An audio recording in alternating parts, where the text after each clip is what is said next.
इससे बिकवाली का जो माहौल बनता जा रहा है वो पेनी स्टॉक में से एफआईज अपनी होल्डिंग को कम करते जा रहे हैं। वो कोई से भी पेनी स्टॉक हो जिसमें उन्होंने अपनी होल्डिंग को बनाया था।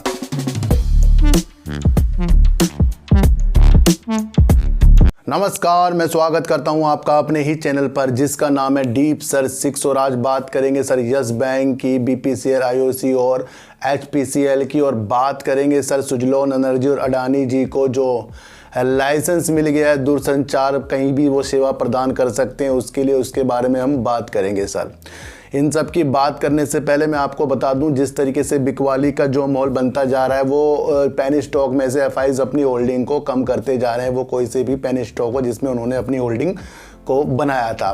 तो यहाँ पर आपको ये देखने को मिल रहा है कि एफआईज अपनी मर्जी से आते हैं और अपनी मर्जी से जाते हैं। हमारे और आपके रोकने से वो नहीं रुकेंगे, हमारे कहने से वो नहीं जाएंगे।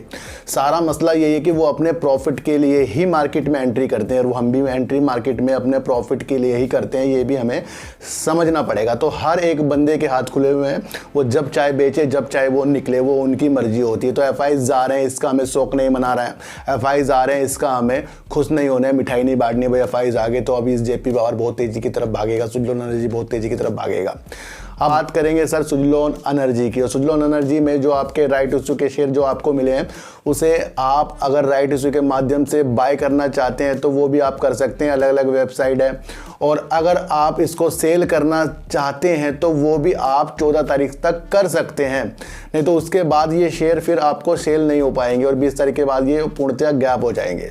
तो आपको जो भी पैसा इसे बेचकर मिल रहा है, जो आपको एक्स्ट्रा जो मिले हैं, तो उसका मेरे ख्याल से लाभ उठाना चाहिए। ये आपको देखना पड़ेगा। और सुजलॉन एनर्जी को बिरला ग्रुप की तरफ से एक ऑर्डर भी मिल गया जो यहाँ पर एक दर्शा रहा है कि आने वाले दिनों में सुजलॉन एनर्जी एक अच्छा शेयर और अच्छी कंपनी उभरेगी और उसके वजह से हम जैसे निवेशकों को जो ज़्यादा आस लगाकर इसके अंदर बैठे हैं, आने वाले दिनों में हमें इस शेयर से प्रॉफिट हो सकता है। फिलहाल तो ये अपने कर्जों के लिए ये राइट इशू जो लाया है, इसमें ये कुछ दिनों तक उलझने वाला है और उसकी वजह से आपको इसके अंदर उतार और चढ़ाव के बहुत ज़्यादा संकेत देखने को मिलेंगे। तो जो भी आपके पास शेयर हैं, जिसके एक्स्ट्रा जो मिले हैं, उसे आप सेल भी कर सकते हैं। जो पैसा कुछ भी मिलेगा जो एक्स्ट्रा है शेयर, वो आप समझ गए सर, वो कर भी सकते हैं सर। ये भी आपको देखना पड़ेगा।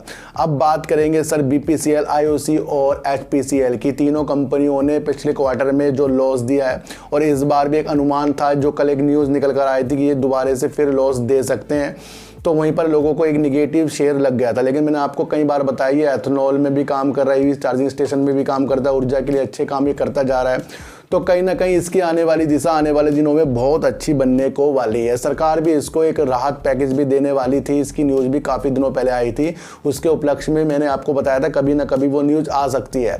तो आज एक न्यूज़ देखने को मिली है जिसमें सरकार तीनों कंपनियों को 22,000 करोड़ रुपए की सब्सिडी की मंजूरी दे सकती है। अभी ये बात चल रही है और इसकी वजह से ही शेयरों में आपको आज तेज़ी देखने को मिली है। तो कहीं ना कहीं सरकार भी चाहती है कि आने वाले दिनों में इन तीनों कंपनी से अच्छा जो विकास होने वाला है देश का, वो हो। जिस तरीके से एथेनॉल में भी काम होगा, पेट्रोल के लिए भी काम होगा, भी चार्जिंग स्टेशन के लिए भी काम होगा, कच्चे तेल में जिस तरीके से वर्क होता है, तो इन तीनों कंपनियों के द्वारा ही वो आगे भविष्य में और ज़्यादा होने की उम्मीद जो है सरकार को भी है सर। तो यहाँ पर आपको देखना चाहिए कि उनको 22,000 करोड़ रुपए की जो एक सब्सिडी की मंजूरी जल्दी मिल सकती है और उसके बाद इस शेयरों में आपको तेजी के संकेत देखने को भी मिलेंगे। लेकिन असली तेजी इसके अंदर अगले साल से आने वाली, ये आपको सोचकर चलना पड़ेगा। एक जो न्यूज़ बहुत तेजी के साथ निकल कर आ रही थी, जब अडानी जी ने स्पेक्ट्रम की नीलामी में भाग लेने के लिए उसके अंदर अपना पूर्ण जो भी उनको चाहिए था, उन्होंने उसके लिए वो काम किया है। और अब एक न्यूज़ निकलकर जो आ रही है जिसमें कहा गया है कि अडानी जी को दूरसंचार की सेवा प्रदान करने के लिए उनको एक लाइसेंस भी प्राप्त हो गया है, जो देश भर में हर सेवा देने के लिए सक्षम बना देता है उनको। तो कई एक न्यूज़ जो है सर अडानी ग्रुप के लिए बहुत बेस्ट आ रही है, जिसके अंदर उनको एक लाइसेंस मिल गया। अब अडानी ग्रुप की तरफ से पहले भी आपको बताया गया था कि वो अपने बंदरगाह हो गया, सीमेंट का सेक्टर हो गया, जो अपने बिजली का जो उनका काम हो गया, डेटा सेंटर हो गया, बंदरगाह हो गया, उनको जोड़ने के लिए भी एक ये सुपर ऐप भी लाने वाले हैं, जिसमें जरूरत सर ये नेटवर्क की भी इनको पड़ सकती है उसके अंदर। तो उसको और अच्छा करने के लिए इनको एक अच्छा सा एक सेवा प्रदान करने के लिए लाइसेंस मिल गया है और अब ये इसे कई अलग तरीके से भी यूज कर सकते हैं। तो ये आने वाले दिनों में एक पॉजिटिव संकेत सर अडानी ग्रुप के लिए आ रहा है, जो इनको एक लाइसेंस मिल गया है सरकार की तरफ से। तो ये आपको सोचना चाहिए कि एक पॉजिटिव संकेत सर एक नए प्लेयर को नेटवर्क के क्षेत्र में मजबूत करने के लिए दिशा निर्देश दे रहा है। ये आपको अपने द्वारा सोचना पड़ेगा। अब बात करेंगे सर यस बैंक। बैंक की और यस बैंक का शेयर भी आपको गिरता हुआ दिखाई दिया। वैसे बैंक के शेयर तो आपको उथल पुथल में ही देखने को मिल रहे हैं। जिस तरीके से मौद्रिक नीति, ब्याज दरें जिस तरीके से बढ़ाई जा रही हैं, तो वहाँ पर सारा का सारा जो भी चीज़ें हैं वो निगेटिव क्षेत्र की तरफ ही हमें ले जा रही है। जिस तरीके से सर रुपया भी हमारा कमज़ोर होता जा रहा है, तो वहीं पर आपको मार्केट भी कभी ग्रीन तो कभी रेड देखने को मिलती जा रही है। यस बैंक ने एक काम किया है कि एनआरआई को लुभाने के लिए उनकी डिपॉजिट में उनको 7.5% का वो ब्याज देने की एक रणनीति बना रहा है। लेकिन अगर उन्होंने 1 साल से पहले अपने पैसे को निकाला, एफडी को तोड़वाया, तो कहीं ना कहीं उनको ये ब्याज नहीं मिलेगा।